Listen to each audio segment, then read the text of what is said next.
Metricon's general manager quits. Let's have a look.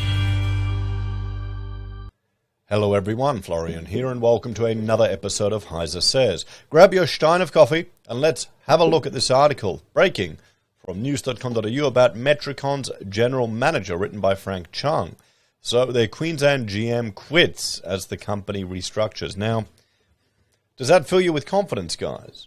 I guess maybe they are getting rid of redundant people, trimming some of the management fat, perhaps. Well, it won't be good news. So, troubled construction giant Metricon has suffered another blow as staff prepare for a virtual town hall meeting this week about the company's future. So, the Queensland general manager of troubled builder Metricon has resigned days after the company announced around 225 staff would be sacked in a national restructure. Luke Fryer, who had been with the company for 15 years, starting as a sales estimator in 2007, was previously New South Wales general manager before moving back to his home state of Queensland in 2020. Metricon director Jason Bassian announced Mr. Fryer's resignation in an email to staff on Friday. The last 2 years have seen more challenges in our industry than ever before, he wrote. Luke's commitment to our people, to me personally and our business, has been unwavering and will not be forgotten. We wish Luke all the best for the future, and he will always remain a part of the Metricon family. I don't know how I feel about businesses referring to them as family. I guess. Let me adjust the volume there. There we go. He added, I know this week has been very difficult for everyone, and I thank you all for your professional and compassionate approach to the tasks at hand and looking after each other. I look forward to sharing more positive news with you next week. And Metricon has been contacted for comment. Now, if you're working at Metricon now, would you be shopping around?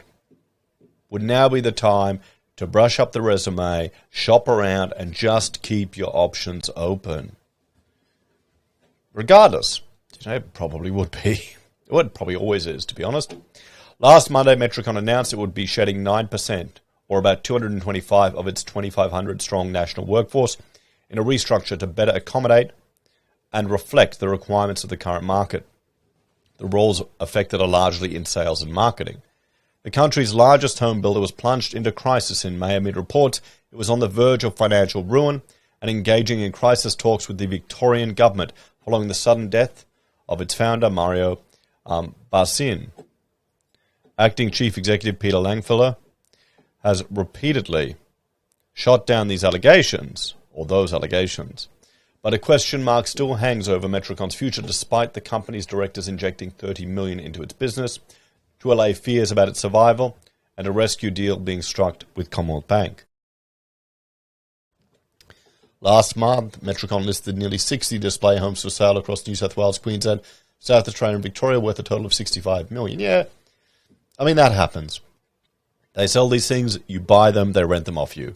It's easier for them to just get rid of the asset, get the cash, and, well, pay an expense, I imagine. It'd be smarter to do it. I don't see that as a warning sign. And maybe what we're seeing here is just, well, they're restructuring. Maybe they need to get rid of a bit of headcount. Staff who were informed of the restructure during a Microsoft Teams meeting last week said those who had remained with the company rather than jump ship basically had the rug pulled out from under them. Yeah, so this is the thing. As I'm saying and asking you, would you prepare your resumes and start shopping around? And probably a lot of people have.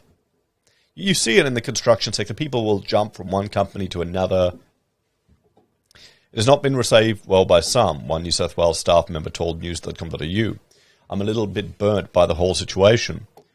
In a statement on Tuesday, Metricon confirmed it was in the process of an internal restructure of the business, with an increased focus on delivering homes to more than 6,000 Australians whose houses will be constructed this year to better accommodate and reflect the requirements of the current market. Yes, and we've seen this before. Yep. So nothing really new here. What else are we hearing about? Okay. In an email to staff on Tuesday, Metricon said it will be holding a virtual town hall meeting this week to provide you with further updates on our business. So that's today. current market conditions and plans of the future. We do not underestimate the effects that this review is likely to have on some of you, the Directors Road. We are committed to working through this process as thoroughly and efficiently as possible and to keep you updated as we progress. Despite the current challenges across our industry, we remain stable as a business and with full support from our key stakeholders. Well, that would be interesting to listen, be a fly on the wall in that meeting, although I'm sure it will leak to the media and we'll hear about it soon. And here they're talking about ProBuild and ConDev. And, well, there's another, over 20 businesses that have gone into liquidation this last month. And I'll talk about that in another video. There is an issue in the construction industry. As I've said many times before, we're facing a construction apocalypse. Now, this is because future projects have been brought forward and, well, the government has juiced the market. Now, this is what I like to show many times. The cash rate insanely low, home builder, grants, government 5 and 2% guaranteed loans. And I've got another article I want to look at. South Australia is doing the same thing now. And what this does is it pulls future projects forward. But the problem is you've got all these supply chain issues, all these labor supply issues, you've got lockdowns all coming to a head, and then you've got contracts with fixed prices. And well, you can't blame people for signing on the contract and expecting that's what they're paying for it. But construction is a little different than just buying something off the shelf, because there's all these unknowns. And a lot of these unknowns have all come to a head now. And that's why we're in this mess where builders are going under left, right, and center. And hopefully, what we're seeing here with Metricon is simply just the result of a restructuring of a business. And, they can keep going and provide these houses to people. And in a couple of years' time, it'll work out. Well, let's have a talk about that one. So let me know your thoughts on this, guys. What do you reckon? If you're working in Metricon now, would you stick around or would you start shopping around? Or do you think this is just a necessary restructure? There's always a little bit extra management in some of these organizations. If you don't expect the rapid growth that we've seen in years past, well, maybe this is the response. We'll have to wait and see, guys. As always, thanks for watching. Like, share, subscribe to the channel. If you're a fan and enjoy the content I discuss here, there are a few ways you can help out. You can support us financially via YouTube or Patreon, use our referral links, buy our pocket squares, or call us if you need an architect. Take care, everyone. Have a great day. I'll see you all in the next episode.